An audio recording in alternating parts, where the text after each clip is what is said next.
Analiza wpływu ceł Trumpa na gospodarki światowe z uwzględnieniem scenariusza ponownego wdrożenia po upływie 90-dniowej pauzy.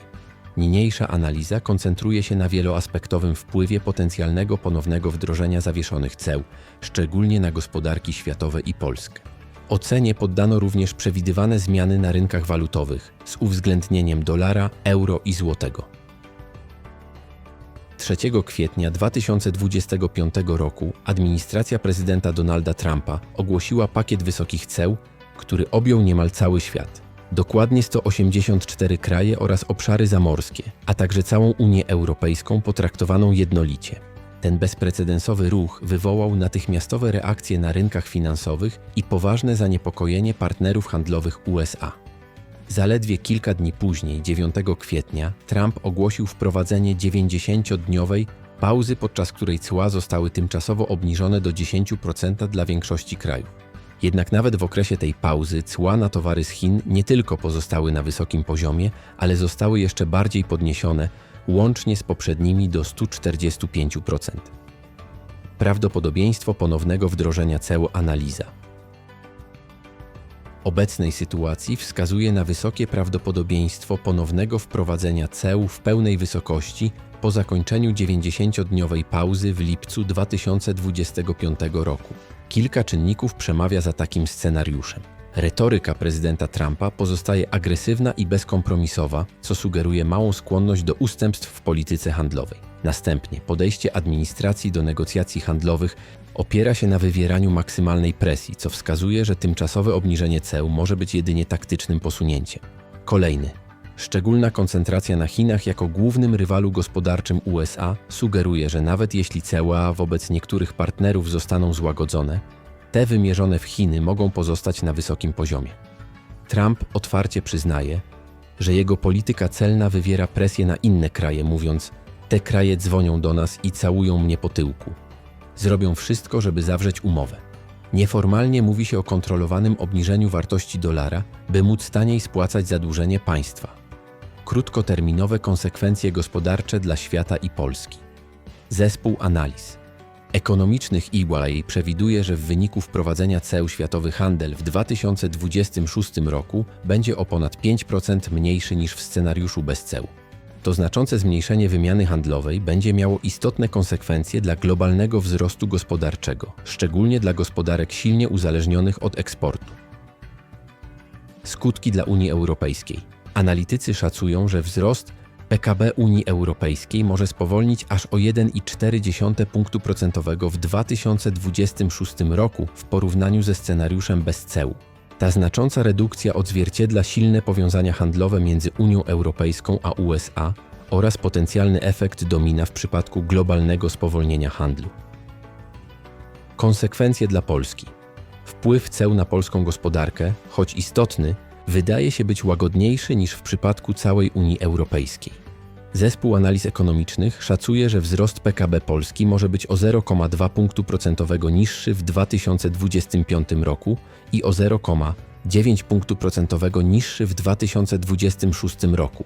Ta różnica wynika z umiarkowanych powiązań polskiej gospodarki z gospodarką amerykańską, co czyni ją mniej podatną na bezpośrednie skutki amerykańskich ceł. Długoterminowe konsekwencje gospodarcze.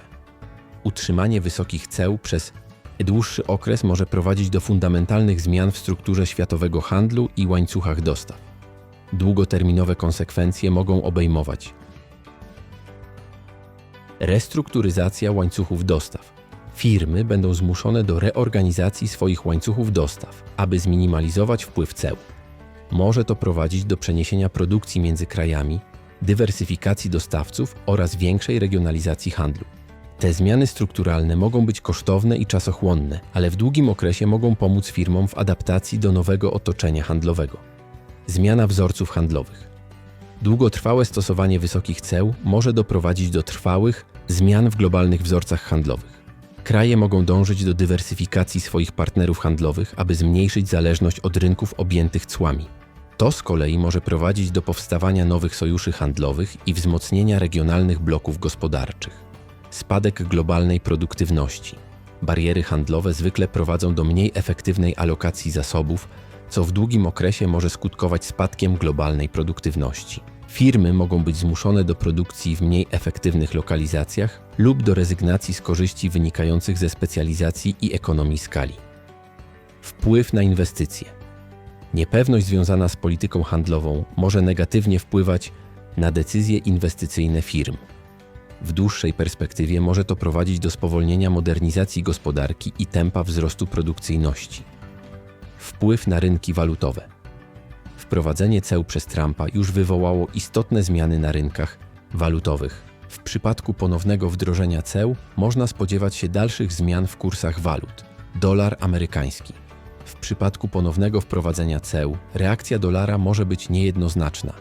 Z jednej strony wyższe cła mogą być postrzegane jako ochrona amerykańskiego rynku, co mogłoby wzmocnić dolara. Z drugiej strony, jeśli cła wywołają globalne spowolnienie gospodarcze i wojny handlowe, niepewność może prowadzić do dalszej wyprzedaży dolara. Euro.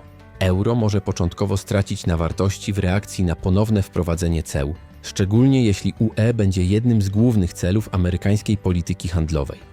Jednak w dłuższej perspektywie reakcja euro będzie zależeć od skali odwetowych działań Unii Europejskiej oraz ich skuteczności w ograniczaniu negatywnych skutków dla europejskiej gospodarki. Polski złoty. Polski złoty, jako waluta 17 gospodarki rozwijającej się, może być szczególnie wrażliwy na globalne zawirowania gospodarcze. W przypadku eskalacji napięć handlowych można spodziewać się osłabienia złotego zarówno wobec dolara, jak i euro. Skala tego osłabienia będzie zależeć od postrzegania odporności polskiej gospodarki na skutki globalnej wojny handlowej oraz od ogólnego apetytu inwestorów na ryzyko. Podsumowanie prawdopodobnych scenariuszy. Pierwszy. Scenariusz bazowy, czyli ponowne wprowadzenie wysokich ceł po zakończeniu 90-dniowej pauzy. To spowoduje umiarkowane spowolnienie wzrostu gospodarczego w Polsce i większe spowolnienie w Unii Europejskiej. Drugi. Scenariusz eskalacji. Wprowadzenie jeszcze wyższych ceł i rozszerzenie ich na dodatkowe sektory, co mogłoby doprowadzić do pełnowymiarowej wojny handlowej i głębszego spowolnienia gospodarczego. Trzeci. Scenariusz złagodzenia. Przedłużenie pauzy lub trwałe obniżenie ceł w wyniku ustępstw ze strony partnerów handlowych USA, co ograniczyłoby negatywne skutki dla światowej gospodarki.